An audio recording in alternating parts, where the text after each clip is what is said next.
Bueno, mi nombre es Marco Antonio Curcampos y hoy explicaremos acerca de lo realizado en el laboratorio número 4 del curso de motores de combustión interna, lo cual el título es Análisis y evaluación del estado del conjunto pistón-biela.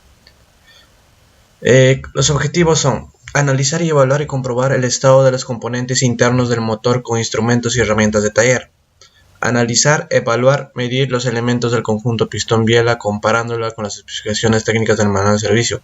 Planificar las actividades a través de un diagrama de Gantt. Preparar un informe de estado actual para la toma de decisiones para un mantenimiento futuro. El procedimiento para la actividad es: antes de poder desmontar nuestro motor, nosotros tenemos que rellenar lo que es el ATS, donde en el ATS nosotros escribimos los integrantes del grupo. Además de ello, nos ayuda a identificar los peligros, el riesgo y el control que podemos tomar. Seguidamente, después de haber rellenado el ATS, nosotros pasamos lo que es al desmontaje de la culata. Como vemos aquí, ya podemos sacar la culata. Luego, después del desmontaje de la culata, viene seguidamente el desmontaje del monocoque. Seguidamente también viene el desmontaje del cárter. Como vemos aquí, esta parte del cárter también sacamos. Prosiguiendo es aflojar las tapas de la biela, luego extraer los pistones, pero antes de ello es necesario marcarlos la posición de cómo se encontraban al inicio. Es necesario también utilizar un corrector para poder marcarlo. Como siguiente paso es sacar los anillos y el pasador del pistón. Luego es necesario ponerlos en orden. No olvidarnos que cada anillo o cada pasador hay que ponerlo en orden a cada pistón que pertenece o a cada biela. Como podemos ver, aquí hay una imagen de una pinza para sacar lo que son los anillos.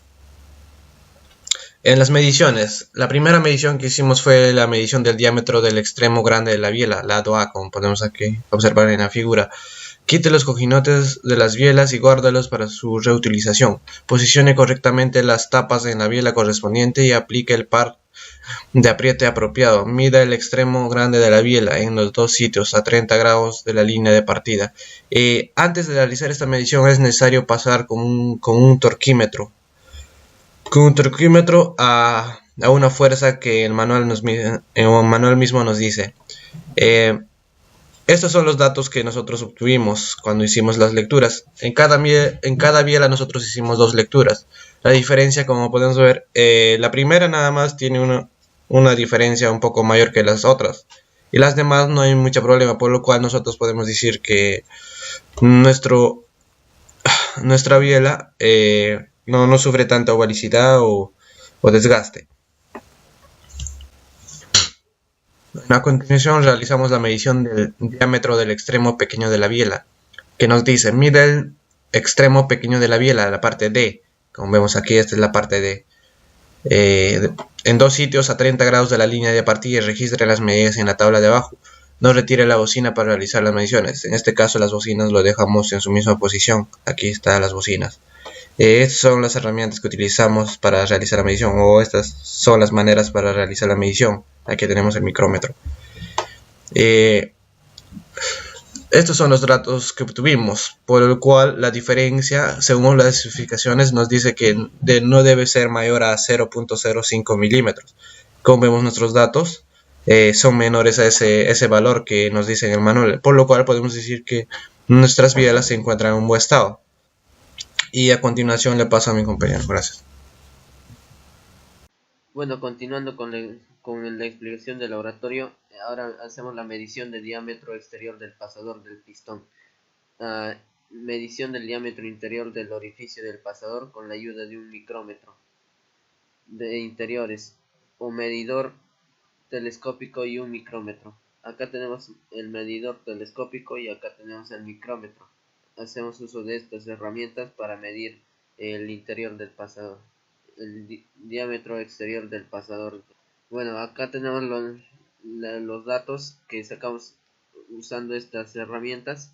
Medición del diámetro interior del orificio del pasador con la ayuda de un micrómetro en interiores o medidor telescópico y un micrómetro. La especificación en milímetros, la ubicación lo tenemos en diámetro lado distribución y diámetro lado volante. En la primera biela, el exterior 27.05 milímetros, el interior 26.99 milímetros. En el lado volante, para la primera biela, 26.96 milímetros, en el interior 27.06 milímetros. Segunda biela, 27 milímetros, 27.01 milímetros en interior. En la tercera biela, 26.99 milímetros, en interior 26.98. Bueno, y así sacamos el dato y realizamos la medición. Ahora continúo. Ahora le paso a mi siguiente compañero. Bueno, ahora vamos a realizar la medición del diámetro del pistón. Para ello vamos a apoyarnos de la herramienta que en este caso es el micrómetro de 75 a 100 milímetros. Ya bueno, las medidas las vamos a tomar en dos distintas posiciones para así ver la diferencia. La primera será considerada como una posición A y la otra una posición B, y aquí vamos a seguir las indicaciones también del manual y las especificaciones que nos dan. Bueno, aquí podemos observar la tabla de datos ya con todas las mediciones obtenidas de cada uno de los pistones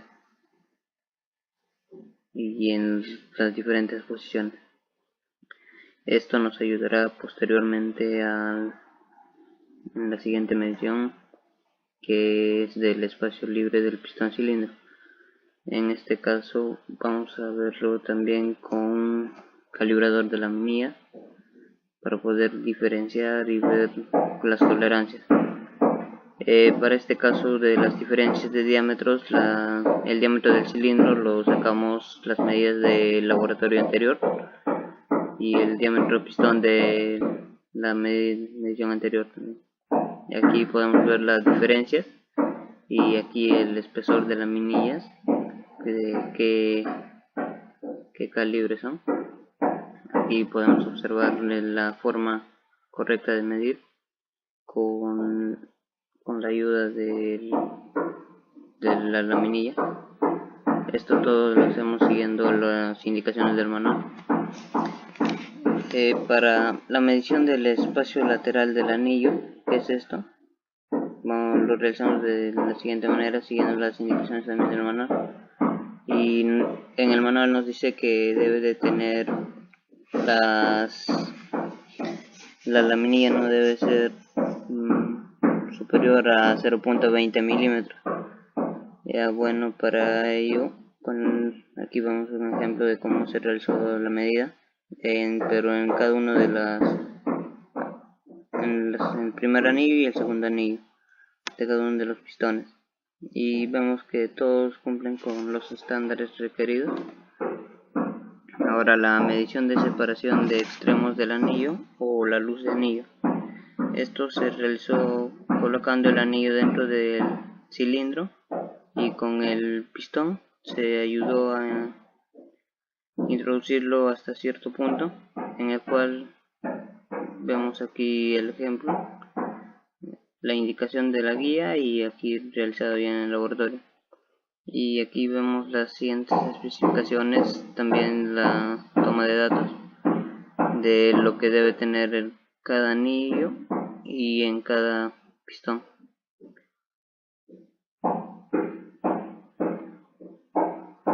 Continuando con el video, mi nombre es José Luis Torres Ortega y en esta parte voy a explicar el análisis de todas las actividades realizadas en este taller.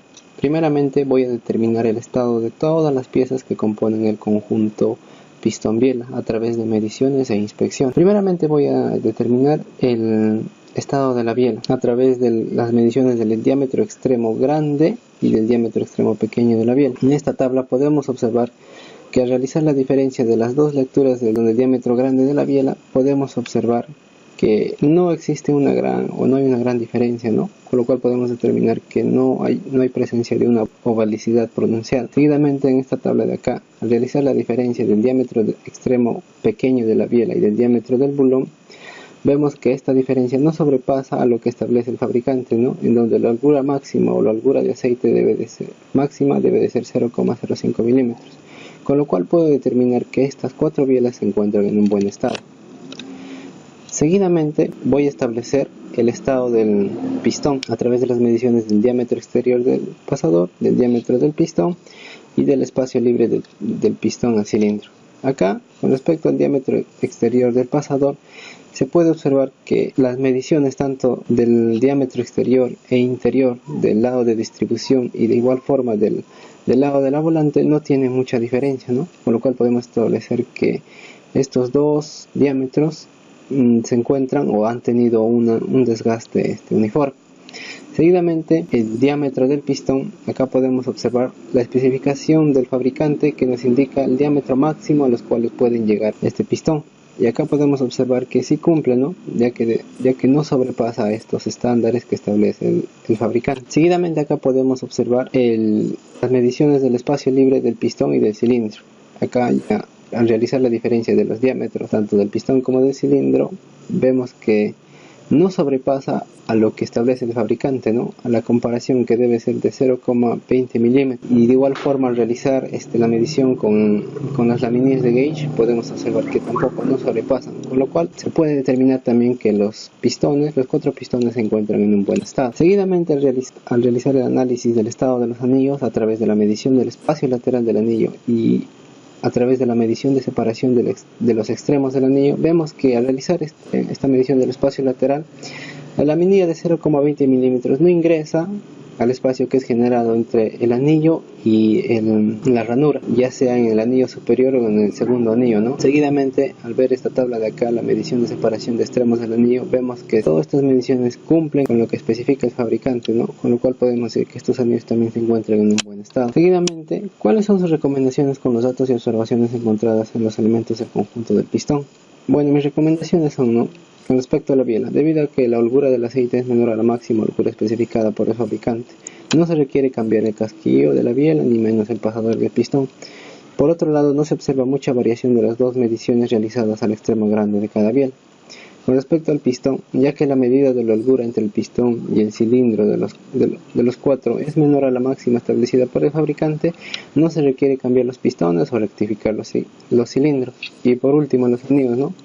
De igual forma de los 3 anillos de cada pistón, ya que la medición del espacio lateral y el espacio entre los extremos del anillo cumplen con el manual, no se requiere tampoco cambiar estos anillos. Los peligros identificados durante el desarmado, armado y medición del conjunto de pistón-biela es la culata y el motor pesados, herramientas punzocortantes, caídas de aceite y líquido refrigerante al piso, mezcla de componentes del conjunto pistón-biela, es decir, cojinetes, tapas de biela, pistones, bulones y daños de las herramientas de medición. Mis recomendaciones es mover o posicionar la culata entre 2 personas y asegurar bien con las silingas el motor al momento de retirarlo de su pedestal. Trabajar pausadamente con las herramientas punzocortantes, desarmadores y trabajar con contenedores lo suficientemente capaces para poder albergar lo que es el refrigerante o el aceite. Seguidamente organizar las piezas al costado de cada pistón, ¿no? Y en dirección a su respectivo cilindro. Estar en constante comunicación con el profesor para que pueda explicar el funcionamiento de las herramientas de medición. Seguidamente hemos identificado el peligro alrededor del ambiente de trabajo, el cual es el espacio reducido del lugar de trabajo, es decir, las mesas de trabajo están apegadas, los motores que no se utilizan, la escalera y los compañeros de trabajo. Las alternativas que propongo para poder minimizar estos peligros es en primer lugar usar en todo momento los EPPs. Después colocar las mesas a mayor distancia unas de otras debido a que solamente hay 4 grupos y en el taller hay 6 mesas. Colocar la escalera de manera tendida para disminuir los riesgos de aplastamiento y estar en constante comunicación con el profesor, ¿no? Para que él pueda dirigir los diferentes pasos que se tienen que seguir.